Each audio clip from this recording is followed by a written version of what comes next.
podcast. My name is Natasha Collins and I am your host. I'm also the founder of NC Real Estate, which includes its members club for landlords and property investors to come and build a profitable property portfolio which completely aligns with their goals. If you want to find out more about that, head on over to www.ncrealestate.co.uk. Okay, this week we have a special podcast. We are going to be talking about Brexit Unravelled, and I am joined by a very special guest. Annabel has spent almost 40 years helping growing businesses sort out the practical and legal side of paying people, and has been a guest expert on both TV and radio talking about all things gig economy. Her current mission is to get her micro-entrepreneur clients through Brexit.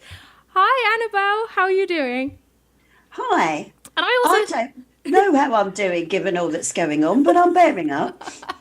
I think I said micro-entrepreneur wrong. I can't get the word. How do you say it? Well, I say micropreneurs, but it's not a real word, is it? So there isn't a right way to say it. Yes.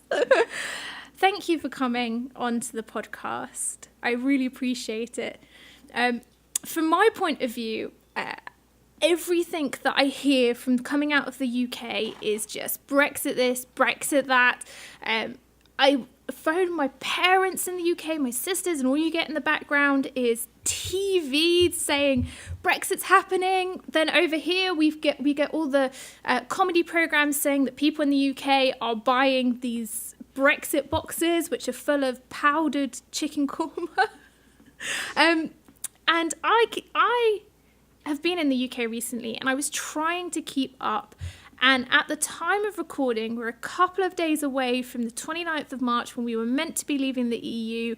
I don't know if that's happening, and now I'm lost. And I'm hoping our conversation can kind of help unravel it as of this moment. I shall do my best. I guess one of the first things I would like to talk about is the fact that every time I put a post out in my community about Brexit, I get almost chaotic answers, with some people thinking one thing, other people thinking another, both sides putting each other down, saying, you don't know this, you don't know that. But what is there to know about this, and why are we so divided? That's a long question. It is. I think fundamentally, Brexit is about control. Yeah. And it's about two interpretations of control that differ on methodology. And like so many things, if you don't define your terms before you start to debate things, you can find yourself disagreeing and missing possibilities to agree. And I think a lot of that goes to Brexit. So we've got a group of people who want more power and influence in the world, who feel that the correct way to have this is to be part of a big bloc. Yeah. So those would be the people who want to stay in Europe, because they would say things like, look at the rows between Europe and Facebook, Europe and Google. We don't have the clout as a single United Kingdom to deal with that. We need to be part of a bigger bloc. Mm-hmm. So they see that the answer to having control and influence in the world is to have big friends and cozy up to them. Yeah. Other people say it's all too big, it's not democratic, and there are lots of interpretations of democratic, by the way, so it depends on how you define that as to whether you think it is or isn't. Mm-hmm. But if we were in a smaller group of people, my group would have more influence. So there are two groups of people who are very drawn to that argument. One is people who feel they don't have enough influence. For example, austerity Britain has left a lot of people feeling that the British government doesn't represent British interests. Mm-hmm. So they think if we were in a smaller club, their voice would be more heard. Yeah. They're also allied rather weirdly with global corporations and multinationals and billionaires who feel, and I'm being cynical about this, that it's easier to buy one nation's government than the whole of the EU. So people who want to lobby and be corporate lobbyists and throw money at getting legislation that improves their trading position, obviously it's cheaper to buy the UK government than Europe. and I'm being cynical about it, but there's an element of truth in that. So you will find people who are global billionaires posing as a man of the people, going, this is what ordinary Brits need, before disappearing into a chauffeur-driven limousine. There's been a very strange alliance. Now, that's not to say that either group of people are right or wrong about wanting more freedom, wanting more influence. Who doesn't want that? Yeah. Well, and this is the thing. We disagree about how to get there. Yeah, so as of today, as of the time that we are talking, and just so that everybody knows, we're actually talking on Thursday the 21st of March. So by the time this goes out on Tuesday, things could have changed. So just, if you're listening to this and you're like, oh my God, we've decided to leave like a couple of days earlier, it's not going to happen. But if that happens, this is the date that we're recording on, and this is what's happened as of today. So as of today, what do we know is going to happen? Do you think we're leaving next Friday, or do you think it's going to be delayed? I have absolutely no idea. And that's not because I've not been following it. I follow it by the minute, by the second, by the hour. But we are in a chaotic situation. It's like a storm or a hurricane. You know, I can see that the hurricane's going round and round, and it's got momentum. But I don't know if the last minute it'll hit Florida or further north, you know? I know there's a hurricane, but I can't predict the exact course. And because there's so much momentum in this, a couple of degrees of change could make a really big difference. So where are we right now? Well, the British public have expressed their opinion in a referendum nearly 2 years ago that they wanted to leave. Mm-hmm. Not all of them, though. And although it was the majority of the people voted, it wasn't the majority of the people. Yeah. And obviously that's how votes go, but they express themselves currently to be speaking for the majority. But in fact, it wasn't the majority of all of us. It's just the majority who voted on that day. Mm-hmm. What nobody has ever agreed upon from that moment until right now is what that means. Yeah. So to some people, that always meant leaving on a deal. And if you were here when the original campaigns were there, and there's a lovely Twitter site you should check called Led by Donkeys that retweets the original campaign promises and puts them up on billboards, I commend that to you, if only for its entertainment value. Yes. Then people were being told it's going to be the easiest deal in history. We're going to do a deal with the EU. We're going to keep all the benefits of being in the EU, but we're going to leave, which is a bit like leaving your local tennis club but insisting on playing tennis there for nothing. Mm-hmm. But this is what people were being told. And this is what a subset of people who voted for Brexit thought they were going to get, along with billions of extra money for the NHS. Some of the people who voted for Brexit knew perfectly well they weren't going to get that. And ever since then, there's been more than one Brexit. So there's been Norway plus, Canada minus, Canada plus plus. There's been hard Brexit, a deal Brexit. But the one thing everybody who is for Brexit seems to agree about is they're not wanting the deal that we've actually got. And what is the deal that we've got?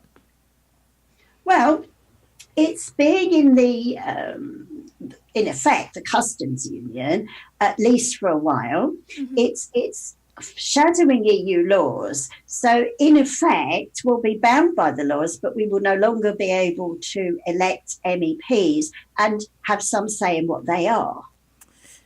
Right. There are massive problems about the border with Ireland and indeed Gibraltar come out of that. And nobody talked about that at the time of the vote. Well, that's the one big thing that I just could not get my head around. How do they think that there is going to be a border between North and South Ireland? Because that doesn't just spring up overnight, and who pays for that? I don't know how anybody thinks what they think, right? As far as I'm concerned, the thing has become a bit like a religion where people are debating this from the point of view of belief. Yeah. And when you say to people, why do you believe what you believe? They go, because it's true. Yeah. So you can't get to the bottom of why people think what they think. But I mean, a hard border isn't a physical wall. We're not having a Mexican wall here. A hard border is the point at which goods can be checked. Okay, so it's not as if they're going to be putting, I guess... my vision of this, and this is honestly what I'd kind of got into my head, was that there was going to be like immigration checks. You know how you get across from one country to the other, and that was terrifying me, that might even be a thing that was going to happen between North and South Ireland. I just could not get my head around it. Even assuming that that's what the EU required, we've got a triangular problem. Have you ever seen an Isha picture, with the stairs that go round and round? Yep. And here's how it goes. Our government, that's us, signed the Good Friday Agreement. Yes. Brought the end to a terrible period in Irish history and indeed British history. Mm-hmm. And there were two important things in the Good Friday Agreement that affect Brexit. One is Ireland and the UK signed a deal that said there will be no hard border. Yeah. So there will be no customs posts, no goods checks between the two. And the other one was that the people of Northern Ireland will not be reunited with Southern Ireland as we think of it, or Ireland as the Irish think of it, unless there's a referendum in Northern Ireland that votes to that effect. Right. Are you with me? Yes. So that agreement was concluded in good faith by parties who never envisaged us leaving the EU. The EU requires border checks on goods leaving the EU or coming in. Otherwise, you can't have trade agreements and tariffs and things like that, can you? No. So you've got this triangle that we can't have a border, but we must have a border. And this is what's causing the problem. Forget whether they've built a little concrete bunker or put a thing in across the road, that's the least of it, how you physically manifest it. So we've had suggestions like Northern Ireland could stay in the customs union when we left. Right. But the Democratic Unionists don't want that because they want to unite with the rest of it. Well, they are united with the rest of the United Kingdom. They want to stay that way. They don't want a different system because that pushes them further towards Ireland. Yeah, and doesn't keep in line with the Good Friday Agreement. Not at all. Some people have suggested that we have a border in the sea. I'm not quite sure I'd want to be stopped on customs when driving across that border. I don't know how that would work. To be honest, it's got beyond surreal, So that's a problem because when everyone who did vote to leave the EU, that wasn't an item of discussion. So some English people know nothing at all about our history with Ireland, and they say, well, we'll leave them to reunite, sort themselves out, start off again. That seems a bit of to me, a responsible approach, given all of the history and the death and the pain that went there. I wouldn't really want to bring it back. Well, yes, and even my knowledge of it comes from working in London and what people were telling me about what it was like in the late 1980s, early 1990s. Yeah. And it just, that sounds horrific, and they weren't even in Ireland. Quite, and it was even worse in Ireland. So the whole Good Friday Agreement was to make sure that never happens again. But the risk is, and I'm not saying that a risk is a certainty, but we're all in business, so we know about this, is that this will kick off again. Yeah. And especially if people don't agree with it, there's nothing now stopping them from... Well, how can we ask someone to obey a treaty that we ourselves are about to breach? Yeah, that's so that's complicated in its own might. And this is one of the reasons why the EU have stood with Ireland on, no, you can't just ignore the border situation, and no, we can't agree to do a deal some other day, some other time. This is important. We have to do it. We have to sort out what we're doing in a way that respects the Good Friday Agreement. And because don't forget, Ireland's got a massive land border with Northern Ireland. Yeah. And yes, they don't want the expense of putting up inspection posts and this and that. And of course, at the moment, large amounts of food for Ireland come from France to Britain via Calais tariff-free, get trucked across to Wales and sent over to Ireland. So they would have to route ferries directly to avoid queues and tariffs. It's a bit of an admin nightmare. And I think one of the problems about Brexit, whatever the merits of it are, is that having an idea, you're an entrepreneur, and implementing an idea are two different things. Yeah. And unless you've got a great plan and you've taken into account a lot of variables, sometimes the best of ideas are doomed to fail because they were imperfectly planned and executed. Yeah. And there's a lot of people who want Brexit, who feel it's just very simple. We just do it. Yeah. But that's like me saying to you, build a property empire. What's your problem? Yeah. Is it simple? Get on with it. Yeah. We like simple solutions to complex problems because that stops our brain from hurting. But this is a whole ecosystem of business and trade. Imagine if New York decided no longer to become part of the USA. Yeah. What would that involve? Oh, wow. Yeah. Quite. You wouldn't describe it as simple, would you? No, definitely not. Definitely not. I think, and the thing is, it's as well, it's the small little things that I guess people forget about. I was talking to people that I know who live in Port Talbot who've been heavily subsidised by the EU to repair buildings over there in the older the council estates, where they're paying to put the roofs on and they're paying to put windows in, and that comes from and I don't know what European grant it is, but it's definitely been put in from the European Union to spend in the local area, and that's obviously being pulled as of next week. I think as of next week there's no more money in the fund, and they couldn't understand how that money wouldn't be still there anymore. Wales overall, and again, that doesn't mean everyone in Wales voted to leave the European Union, despite being the beneficiaries of massive amounts of agricultural subsidies, environmental subsidies, all sorts of things. And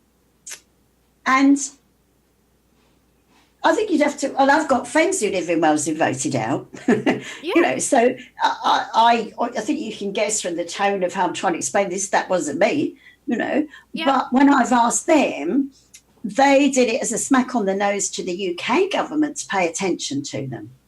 Yes. Right? Which they didn't, because Europe invests in the regions. London tends to be the focus and the south of the British government. Yeah. So it's very complicated, because what people wanted to achieve by doing what they did wasn't connected in terms of a methodology to what you might reasonably expect the outcome to be. No. So it's a bit like I was trying to make bread, and I'm absolutely fed up that I didn't get bread, but I'd actually started with a cake recipe. Yeah. Yeah, exactly. And so what should we expect to happen next? What is scheduled to happen over the next couple of days? So I know that there's been loads of votes going on in the House of Parliament, and day one started with, should we vote for Theresa May's deal or should we not vote for Theresa May's deal, and then it went on from there, right? Yeah, at one point Theresa May's government was whipping MPs to vote against motions that Theresa May's government had put to the House. Right. So it's a bit Alice in Wonderland. So here's where we are right now, subject to it all changing while I'm talking to you, which it could. It could. One, Theresa May has applied for a short extension to the deadline of the 29th of March. Right. What's a short extension mean? I don't know. Oh, okay. At the moment, it's possibly the 22nd of May is what she's after. Right. However, the House, and in the British system, Parliament is sovereign, not the Prime Minister, not the people, despite all the jargon you hear, passed a motion that she should seek a long extension. Right. So she's not done what Parliament mandated. Okay. Right? It doesn't really matter, I think, because I don't think the EU will give it just because she asked for it. No. They have made it perfectly plain that if the point of the extension is for us to carry on arguing, we're not going to get it. No, because no one's making a decision or have any better ideas. No. So if all we're going to do is keep fighting with each other, what's the point? And I mean, they do have a point, don't they? Yes. Because, an extra week or so's arguing, if that's it, isn't getting us anywhere. And there's no sign at the moment of any resolution, though that might have changed. You never know. Mm-hmm. So yesterday, the Speaker of the House, who's in charge of House procedure, really, he's like top dog prefect, you know, he speaks about how the House should conduct its affairs, made it very plain that Theresa May couldn't keep bringing the same thing back to the House and asking them to vote on it over and over and over again until they finally said yes or died of old age or we had an election. This is not how our system of democracy works. But so she can't get an extension unless she can show the EU that the deal is going to be voted on possibly successfully. In other words, there's early indicators of success. Or something else is going to happen. And she can't put it back to the House unless she gets a variation in the deal, which the EU have said she can't have. Are you with me so far?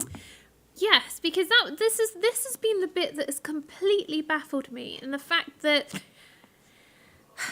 when you go in to negotiate with somebody, and I know this from being a surveyor because my whole job is negotiating. Being in the yeah, we need you. Come and sort out Brexit, darling. I remember, do you know what? I just on a bit of the off-the-record basis. When this first happened, I was living in London. I remember when they said that every other Monday they were going to go into negotiations. I actually wrote a letter to her saying, I will come with you to negotiate because I feel like I could offer something. It was kind of a flippant letter, but I did mean something behind it because I was so concerned that nothing was going to come out of it. That aside, what seems to have happened is she's just gone in, she's negotiated a deal without asking anybody else what they want. The EU has then gone, okay, well, great. We've done our negotiation. We've got everything we wanted out of this deal. We're not coming back to the table. Which means that surely now she's properly snookered because you can't go back into negotiations and open something up when the other side thought that they got what they want. They're not going to now start backing down, are they? Well, I think one of the problems is a fundamental difference in understanding what negotiation is. Yeah. Because you and I, in different ways, negotiate for a living. Yeah. So we understand that different people negotiate in different ways. There isn't one right way to negotiate and one right way to put a deal together, is there? No, not at all. And apart from the obvious differences of personality and whether people actually want to kill you or not, which would make a big difference to the negotiating atmosphere, there's also issues of personal negotiating style and culture. And in the EU, the way things tend to happen, and I get this from people who've been, involved in the EU on behalf of the British, and you can get this from all sorts of people in the public domain. What tends to happen is they start with a lot of small things and they work towards consensus very slowly. So it's like baking a cake. Yeah. They don't have a last minute itis big thing. I mean, they sometimes do, but it's more often than not. Everybody does all the admin. They put together something because including us, there's 28 nations in the EU. So you can't do a last minute, come on, guys, we've got 10 minutes to go. What do you think? Yeah. Because those nations often have to put stuff back to their national parliament. So it's quite a slow and cumbersome thing. Yeah.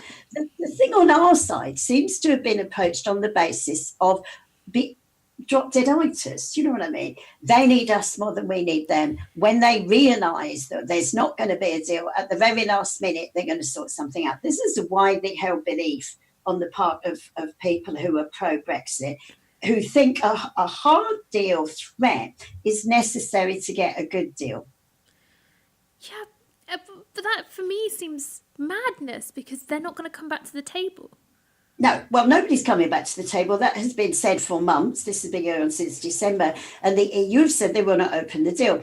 And obviously they can't now, between now and the 29th of May, even if they wanted to, they can't get 27 nations to agree. So to an extent, they are thinking that we want an extension so that they can have more time to be asked to agree with something they've already said no to several times. So if it was you and somebody said to you, look, here's my best offer, take it or leave it, and you went, leave it, and then went, no, here's my best offer, take it or leave it, and you went, leave it, how often would you be prepared to go through that conversation?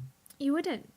In fact, at some point or another, you'd be thinking, this is it, I'm out of here, I don't want any kind of deal, I'm bored. Yeah, this doesn't. I've put, but what seems to have happened is that she went in there, she agreed something without asking anybody, or not her, but her team of negotiators have gone in there, agreed this deal. They've gone, oh, great, the EU have agreed to this, fantastic, we're now just going to try and force that through. And then she postpones votes, hoping that people make the panic vote, oh my gosh, we can't leave with a no deal, let's get this through.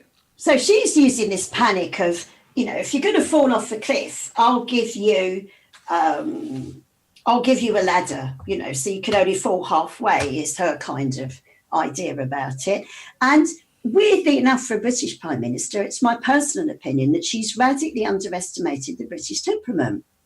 Yes. Right? Because if you say to an ordinary British person, whether north, south, east, west, rich or poor, do what I say or else, what do we say? No. So by positioning herself as, my deal or no deal, my deal or disaster, she's managed to unite the country. We have Remainers and Brexiters all saying no. Yeah. So as far as being a unifying force in the country, she's done an amazing job. Everyone thinks she's terrible. But whilst I agree with that, nobody has stepped up to say I can do it better, and that's what's wound me up the whole way through, is that people are happy to put her down, but no one has said, okay, well, tell you what, Theresa May, get out the way, I'm going to come and do this. That's not at all true, actually, because that's partly what you see in the media. Do you know what I mean? Yeah. First of all, there are loads of people who've said I can do it better, but haven't stepped up. They're where I come from, South London, we call them all mouth and baggy trousers, right? Yes. They're people who are saying they could do better, who have even less negotiating experience than she does. Yeah. Right, so I'm not too keen on that. But there have been all sorts of amendments by people saying, I could do this, I could do that she has ignored, who were willing to step up and do it. It's not quite straightforward as that. Now, whether they would have commanded the majority of the House remains unknown, because they never really got a chance to do it. And the situation is so confused that the Brexit secretary, who was in charge for the majority of the period of time this was being negotiated, has voted against the deal that he himself concluded. Yeah. It's a bit like Alice in Wonderland, isn't it? It is. And where do they go? Where do we go from here? We're digging ourselves a hole, but ultimately we cannot stay in this position forever. And I know that things can change. But, I mean, how do we start, I guess, almost presenting the olive branch and thinking, okay, so where do we go from here? How do we build on this? How do we actually start improving a situation? Because one thing's for certain, we do not need Nigel Farage and his Brexiteer party marching down the country. I don't think we might. I've been watching them. They started off 58 people, and I think there's 10 of them now. So, I've had bigger marches than a pub crawl. He gets a great deal more media attention than he's worth. And that is something I think we need to start asking about. In the name of so-called balance, many of our mainstream media feel that if somebody says gravity exists, they must have a spokesperson who says, no, it doesn't. Yeah. And Farage is the equivalent of someone saying, no, it doesn't. And I'm sorry if that upsets some of your pro-Brexit people. I mean, there are arguments for Brexit, but Farage is not the man to make them. Well, this is the other thing that's really concerned me. The amount of clickbait headlines. And he, again, without discussing politics, but he's very good at creating those clickbait headlines. Even Cambridge Analytics, Facebook. Oh, somebody was well schooled in how to do it. Well, yes, and this is not what's actually happening or what should be happening. And far too many people are now following these clickbait headlines, saying, "Well, this is kind of the extreme of what's happening." I saw the Times put out a headline which said that scientists have now said that people who voted for Brexit are less smart than people who voted to stay. And I thought to myself, why are you putting that out? That's terrible. And I actually read the research behind it, because I read everything because I'm boring like that. And that's not the effect of the research whatsoever, So if you like, we've got a lot of newspapers owned by foreign oligarchs who are fomenting almost a civil war amongst people. And that's one of the things you've got to put a stop to, whether you're pro-Brexit or whether you're anti-Brexit. Yeah. We are all citizens of this country, and we need to remind how to be civil when we disagree. Yeah. And if there is no need, and the language of the thing is terrible. I've had people tell me I'm a heretic, and I'm like, excuse me, does that mean Brexit is a religion? Well, yeah.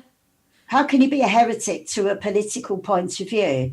I've seen people being told that even though they voted Remain, it's their fault that Brexit isn't going very well because they don't believe hard enough, and that if only people believed harder, it would go better. Which reminds me like about Tinkerbell at the end of Peter Pan. You know, if I believe in fairies, they live. Is Brexit like that I have to believe in it more? I'm quite an evidence-based person in my own business life, and the evidence before me is that apart from belief, there hasn't been much of a plan. And if you hired a surveyor who supervised a building project, when you went to them and you said, okay, we're going to extend this house and knock down this bit, what's the plan? And they said, I haven't made one, you just got to believe in houses, you'd be more than a little bit concerned. Yes.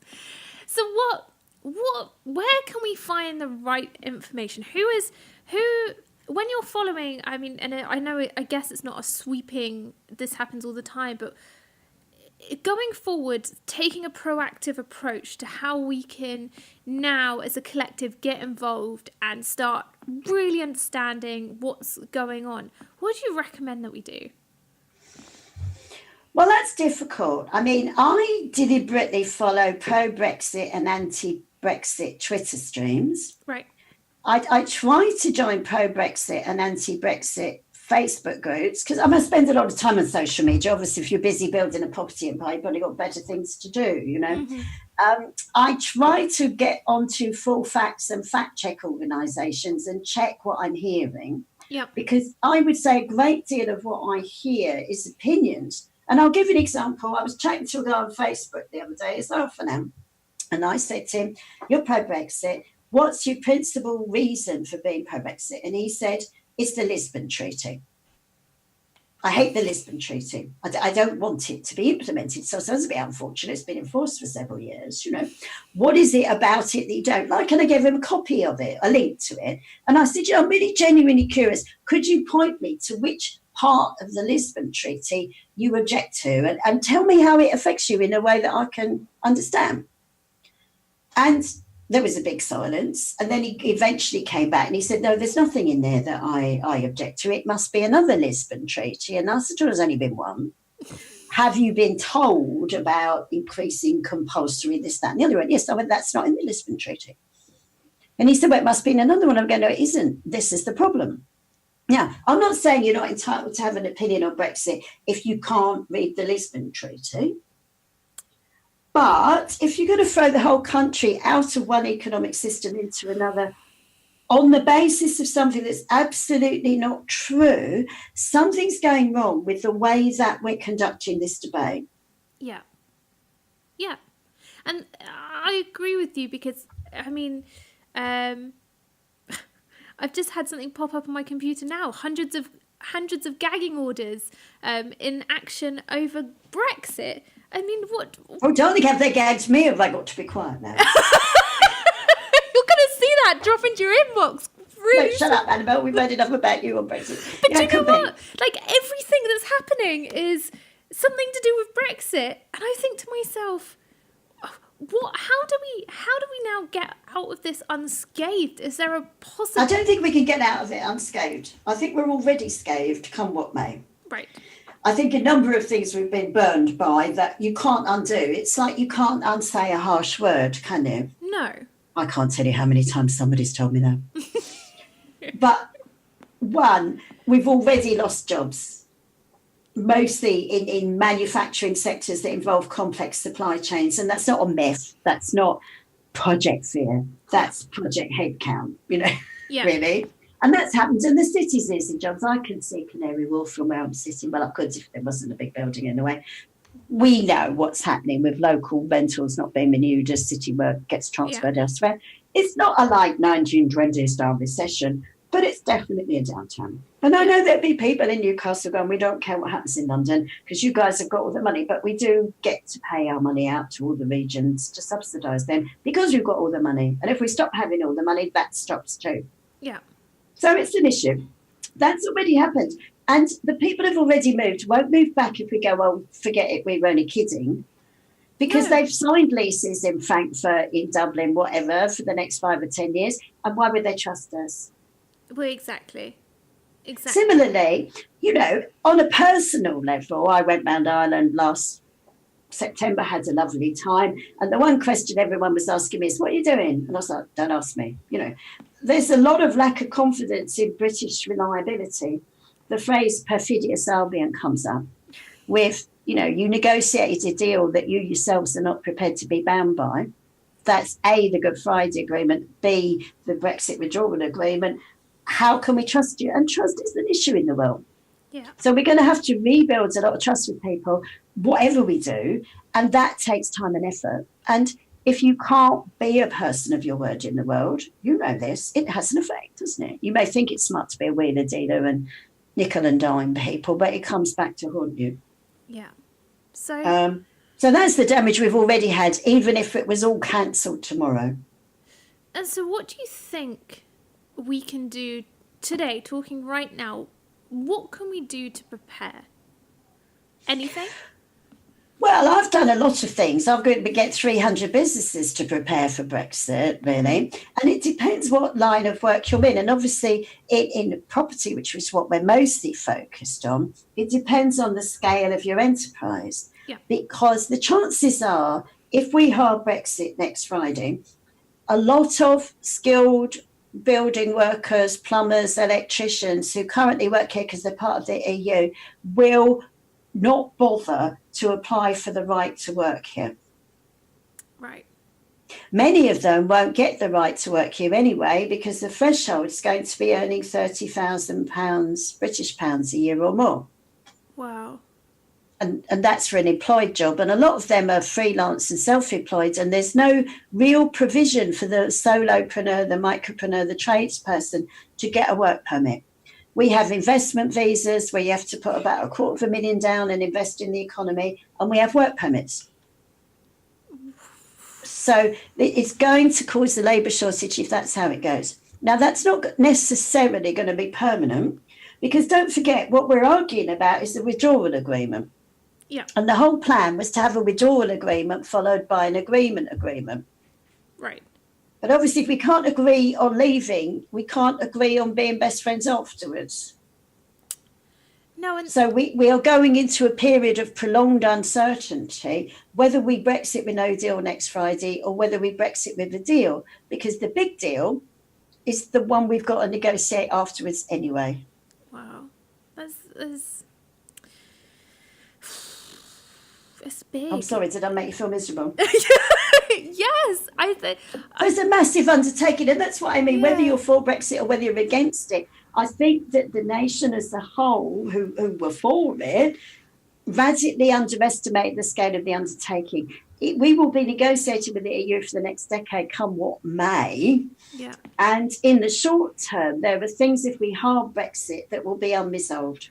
So there's the labour issue. Mm-hmm. There's the supply chain issue. Now, certainly in the building trade, you're not mostly with property development worrying about whether cement's going to go off if it spends another couple of days at the docks. Yeah. It's not like lettuce, is it? You know, no. If you're building houses with lettuce, we're all in trouble.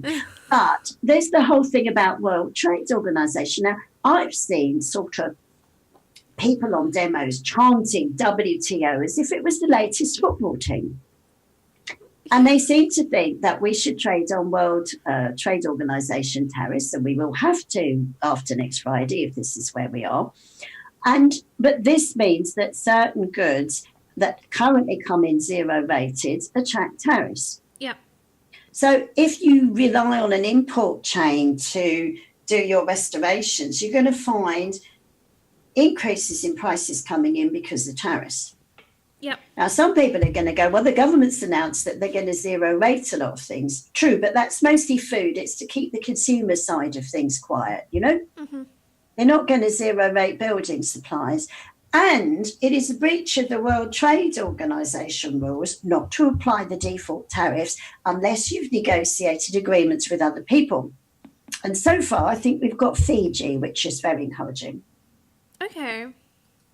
But I don't know what we import from Fiji and Papua New Guinea. So Water. Perhaps a lot of building material comes from there. I couldn't really say. So there's going to be a gap. Yeah. So not only could we be fined by WTO for having no tariffs, so we said not bother, but obviously if you're then going to go and negotiate trade deals under WTO, you normally go, we charge 40% on your steel, you charge 40% on our bricks, let's do a deal and make it zero. But if you've already said let's do zero, what are you negotiating? Yeah. So it's complicated because people think that World Trade Organization has no rules. And in fact, we're swapping from one set of rules to another. And we're not ready to be compliant with the other lot. Well, no, because it takes different amounts of checks, compliance checks. Do we live up to that? We don't have enough people on customs. The government have said they're just going to have an honesty box system on imports after next Friday. So what you're going to do is ship stuff into the country and the people who should have paid tariffs on it should self-report and pony up the cash. What? Yeah. Right. Can't see that being a big money spinner, can you?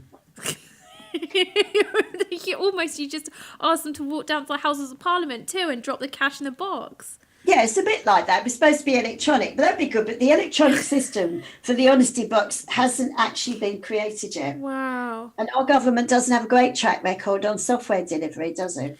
Well, it doesn't. I mean, look at the new Making Tax Digital for VAT, and they've come out and said that actually they cannot enforce it. They're just going to hope that people give it a go.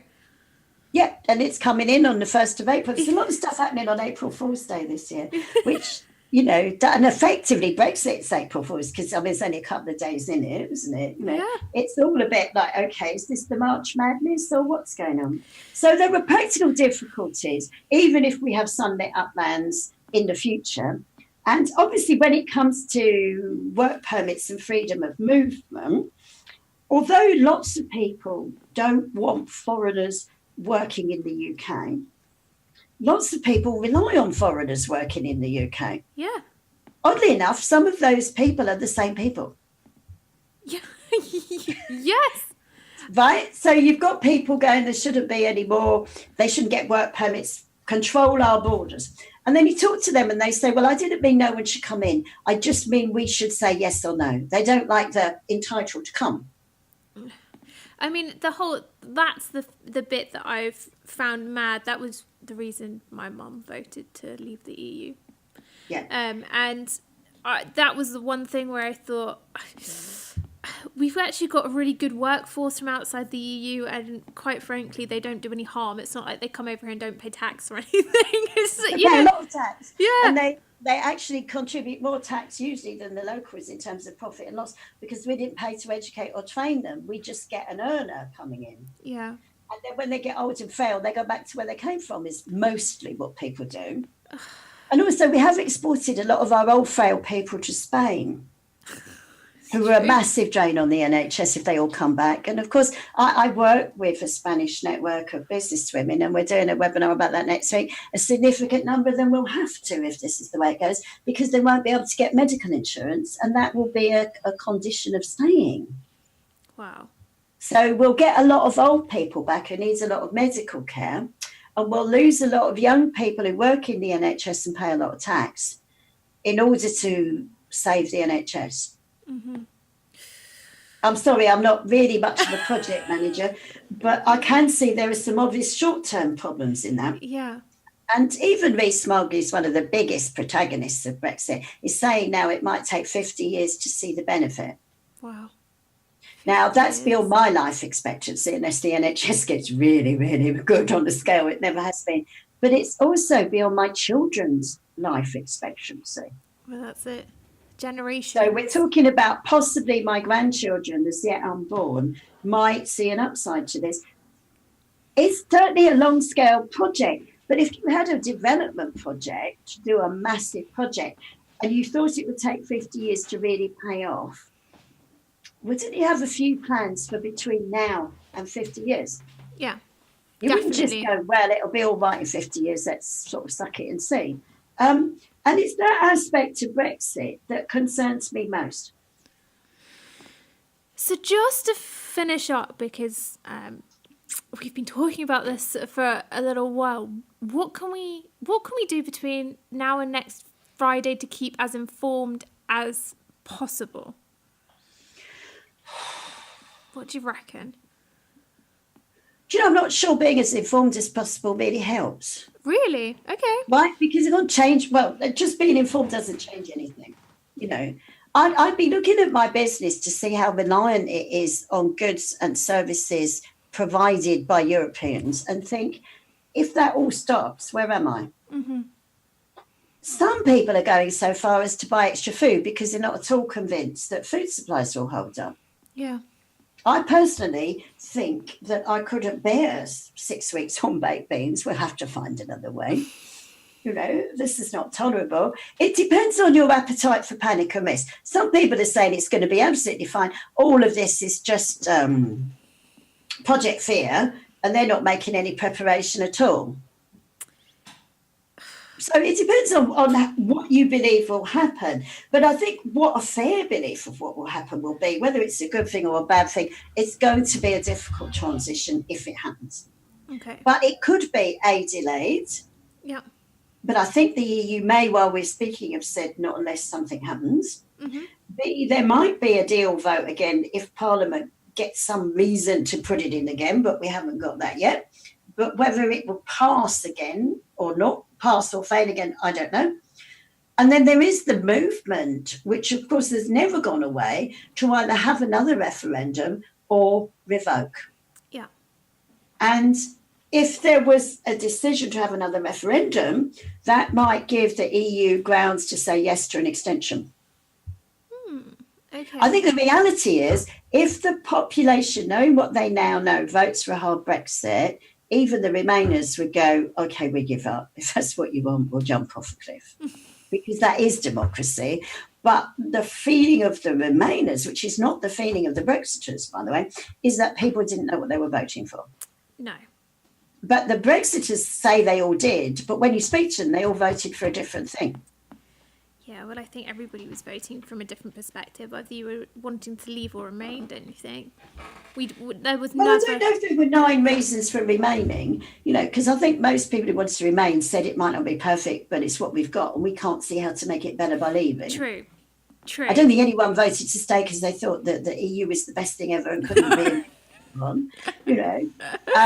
No. But the leaving is complicated options, and we need to vote, in my opinion, on whether we want to leave on this deal or on a hard deal, or given that that's all we've got, do we want to do it at all?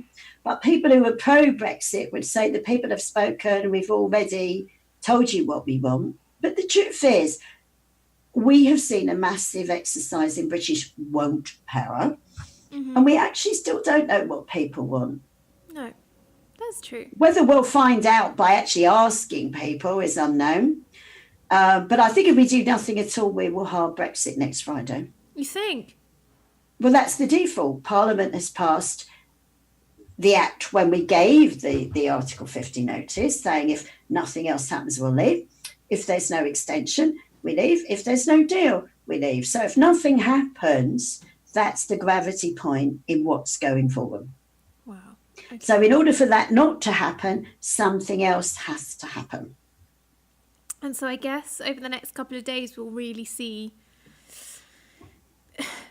have to see a movement. Something's going to have to happen between now and next Friday. Yes, and I think that the wild card that nobody's really taken on into proper account is that Parliament is sovereign. And despite death threats to MPs and complaints all over social media, it is the duty of Parliament to hold the executive to account. Yeah. And it very rarely needs to do that because the normal ebb and flow and argy-pargy of our all too lively parliamentary debate takes care of that. But when you have a government which is not even in a proper majority without being in alliance with other parties, trying to push through legislation that has been rejected by the House will assert itself. And those people who voted to take back our sovereignty, this is our sovereignty. Yeah. Parliament is sovereign. We never had a dictatorship of the people, which is normally known as communism, by the way. And I don't think anyone who voted for Brexit voted for communism, or did I miss something? No, they definitely didn't. Vote for the dictatorship of the proletariat. So I think the wild card this week is what will Parliament do? Okay. Because they could vote a motion of no confidence in the government, and they could, if they had a majority, insist on the general election. And if the general election were to be tabled, it couldn't be tabled in time, and that would give possibly the EU grounds for an extension. It's like one of those games of football when everybody could score, you know, in the last second, and nobody knows what the score is until the whistle's blown. And as far as I can tell, the referee's blind and isn't even on the pitch.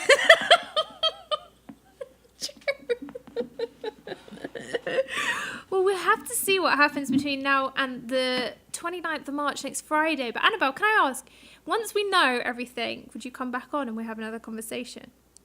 If I ever know everything, I promise you I will. But I think the best I can offer you is once we know something.